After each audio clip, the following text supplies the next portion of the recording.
बच्चों last term पर हम लोगों ने पढ़ा था एल्कली मेटल्स और इसके बाद पढ़ा एल्कली अर्थ मेटल्स, क्षारीय मृदा धातुएं।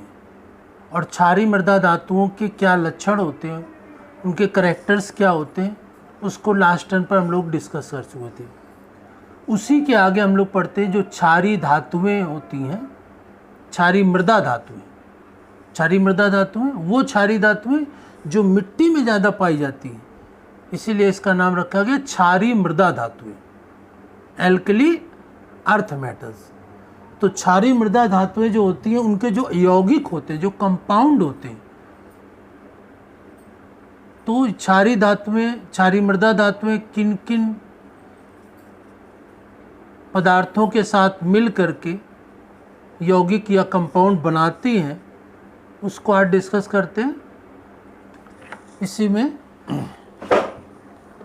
तो जो एल्कली अर्थ मेटल्स होते हैं, क्षारीय मृदा धातुएं, इनके जो कंपाउंड्स होते हैं, यौगिक होते हैं, वो आयनिक होते हैं।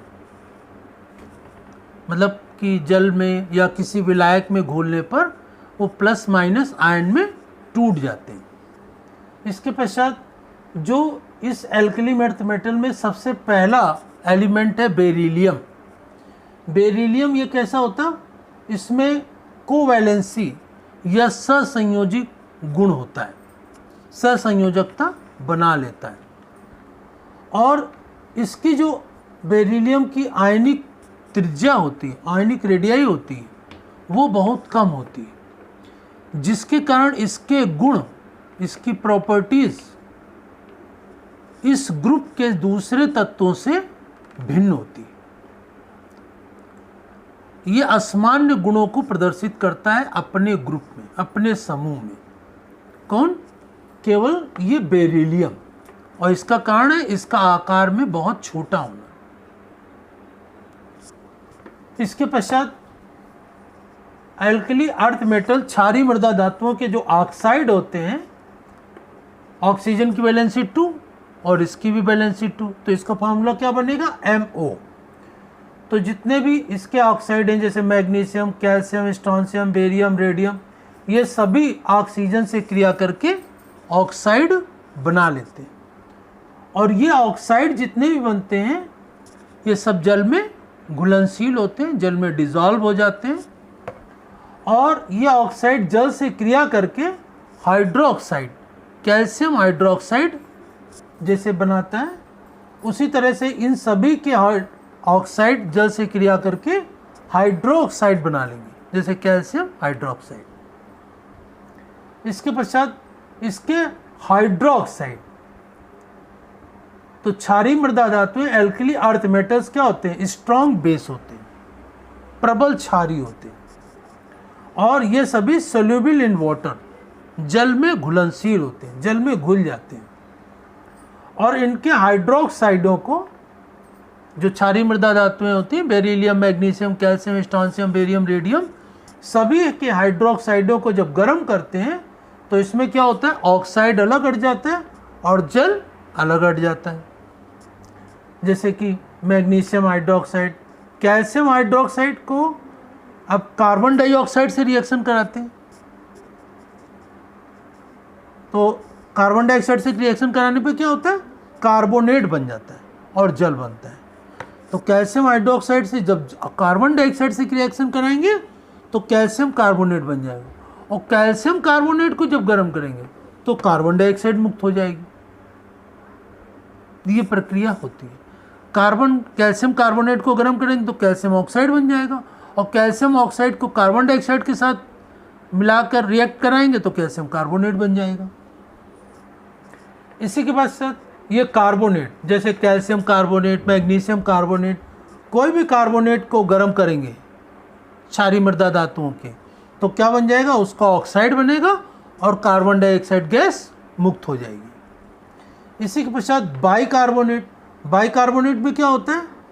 बीच में H लग जाता है, इसे कैल्शियम बाइकार्बोनेट भी कहेंगे या कैल्शियम हाइड्रोजन कार्बोनेट भी कहेंगे। तो इसको जब गर्म करेंगे तो क्या होगा?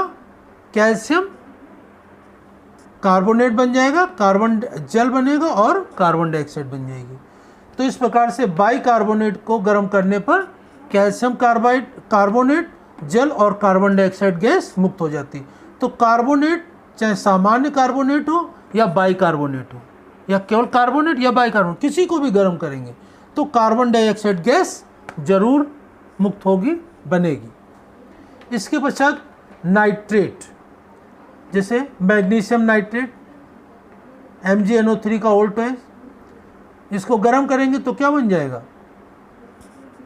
मैग्नीशियम ऑक्साइड, नाइट्रोजन डाइऑक्साइड और ऑक्सीजन गैस मुक्त हो जाएगी। इसी के पश्चात इसके आगे देखते हैं, जो नाइट्रेट के बाद कार्बाइड, जैसे ये कैल्शियम कार्बाइड। कैल्शियम कार्बाइड की जल से क्रिया होगी तो क्या बनेगा? कैल्शियम हाइड्रोक्साइड और C2H2। C2H2 क्या है? Acetylene gas. तो ये एसिटिलीन गैस बनाने की लेबोरेटरी प्रोसेस भी है और इंडस्ट्रियल प्रोसेस भी है, औद्योगिक विधि। औद्योगिक विधि में भी एसिटिलीन, प्रयोगशाला में और उद्योग में एसिटिलीन बनाई जाती है, तो इसी प्रोसेस से बनाई जाती है, जिसमें कि कैल्शियम कार्बाइड की रिएक्शन जल से कराते हैं तो कैल्शियम हाइड्रोक्साइड बन जाता है और एसिटिलीन गैस होती है। और ये सामान्य टेम्परेचर पर होता है, टेम्परेचर नहीं देना पड़ता है। और एसिटिलीन का औद्योगिक स्तर पर उपयोग क्या होता है? ये वेल्डिंग वगैरह, जो धातुओं को जोड़ने की, वेल्डिंग करने की क्रिया होती है, वो एसिटिलीन के द्वारा होती है। एसिटिलीन का जो ज्वलन ताप होता है, इग्निशन टेम्परेचर होता है, वो बहुत हाई होता है, जिसके कारण धातुएं भी गल जाती हैं। तो उसको जोड़ने में, धातुओं को, मेटल्स को ज्वाइन करने में, वेल्डिंग करने में ये एसिटिलीन गैस का उपयोग किया जाता है। इसलिए इसका इंडस्ट्रियल लेवल पर, औद्योगिक स्तर पर भी उत्पादन किया जाता है। कैल्शियम कार्बाइड की नाइट्रोजन से क्रिया होगी 800 डिग्री सेंटीग्रेड पर, तो क्या बनेगा? कैल्शियम साइनेट बन जाएगा और कार्बन गैस मुक्त हो जाएगी, कार्बन अलग हट जाएगा। इसी के पश्चात ये एल्कली अर्थ मेटल की क्लोरीन, ब्रोमीन, आयोडीन से, जो हैलोजनी तत्व होते हैं, हैलाइड्स होते हैं, उनसे रिएक्शन कराई जाएगी। क्लोरीन, ब्रोमीन, आयोडीन किसी से भी रिएक्शन कराएं एल्कली अर्थ मेटल्स की, तो क्या बनेंगे? उनके हैलाइड्स बन जाएंगे। जैसे कि क्लोरीन है तो इसका कैल्शियम है, तो कैल्शियम क्लोराइड, मैग्नीशियम क्लोराइड। तो किसी भी क्षारीय मृदा तत्व या एल्कली अर्थ मेटल की reaction, beryllium, magnesium, calcium, strontium, barium, radium की रिएक्शन क्लोरीन, ब्रोमीन, आयोडीन से कराई जाएगी तो हैलाइड बन जाएगी। जैसे कैल्शियम की कराई जाती है तो कैल्शियम क्लोराइड, मैग्नीशियम की कराई जाती है तो मैग्नीशियम क्लोराइड या ब्रोमाइड। और इसके पश्चात एल्कली अर्थ मेटल्स, क्षारीय मृदा धातुओं की क्रिया फॉस्फेट से कराते हैं तो फॉस्फेट बन जाते हैं, ऑक्जिलेट बन जाते हैं, बोरेट बन जाते हैं। तो फॉस्फेट, ऑक्जिलेट, बोरेट ये सब बनते हैं, लेकिन ये जल में अल्प विलेय होते हैं, ज़्यादा विलेय नहीं होते।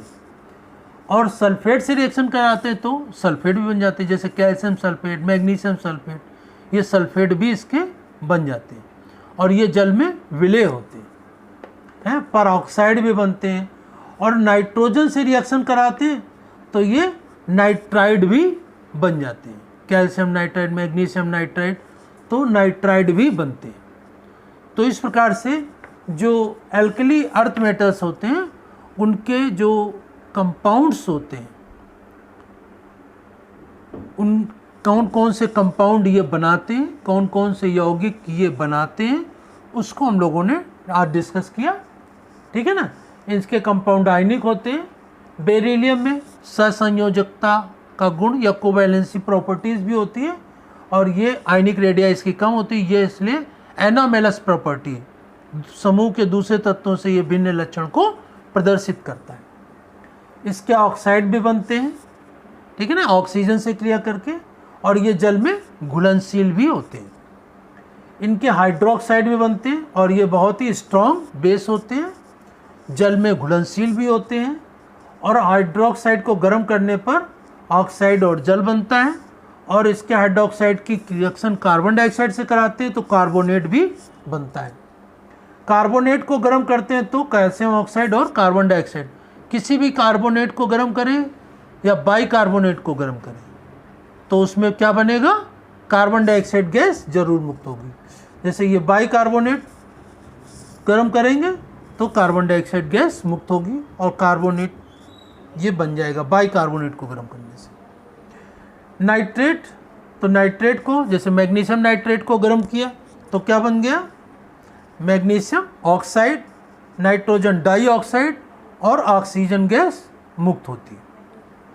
इसके पश्चात कार्बाइड को जल से रिएक्शन कराते हैं तो एसिटिलीन गैस बनती है, और नाइट्रोजन से क्रिया कराते हैं, इसकी रिएक्शन कराते हैं तो CaCN का वोल्टेज और कार्बन इसमें अलग हट जाती है। तो इस प्रकार से ये रिएक्शन होती है। इसके अलावा जो एल्कली अर्थ मेटल्स होते हैं उनकी हैलोजनी तत्व तो क्लोरीन, ब्रोमीन, आयोडीन से रिएक्शन कराते हैं तो उसके हैलाइड भी बनते हैं और जल में घुलनशील होते हैं। और एल्कली अर्थ मेटल की फॉस्फेट, ऑक्जिलेट, बोरेट से रिएक्शन कराते हैं तो ये भी फॉस्फेट, ऑक्जिलेट, बोरेट बनते हैं और ये जल में कम घुलनशील होते हैं। इसी प्रकार से सल्फेट, परऑक्साइड और नाइट्राइड भी बनते हैं।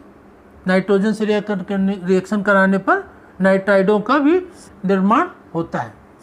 तो इस प्रकार से जो इनके कंपाउंड होते हैं एल्कली अर्थ मेटल्स के बनते हैं वो हम लोगों ने डिस्कस किया। इसके पश्चात इसमें एल्कली अर्थ मेटल के अंतर्गत इसमें जो नेक्स्ट टॉपिक को हम लोग नेक्स्ट टर्न पर डिस्कस करेंगे। अभी आप लोग ये एल्कली अर्थ मेटल्स, क्षारीय मृदा धातुओं के यौगिक जो होते हैं, कंपाउंड जो होते हैं वो कौन कौन से होते हैं और उनकी प्रॉपर्टीज़ क्या क्या होती हैं, और उनको गर्म करने पर या रिएक्शन कराने पर कौन कौन से यौगिकों का, कौन कौन से प्रोडक्ट बनते हैं, उत्पाद बनते हैं, उसको आप समझ करके अपनी फेयर कॉपी में नोट करेंगे। फिर इसके पश्चात नेक्स्ट टर्न पर नेक्स्ट टॉपिक को डिस्कस करेंगे।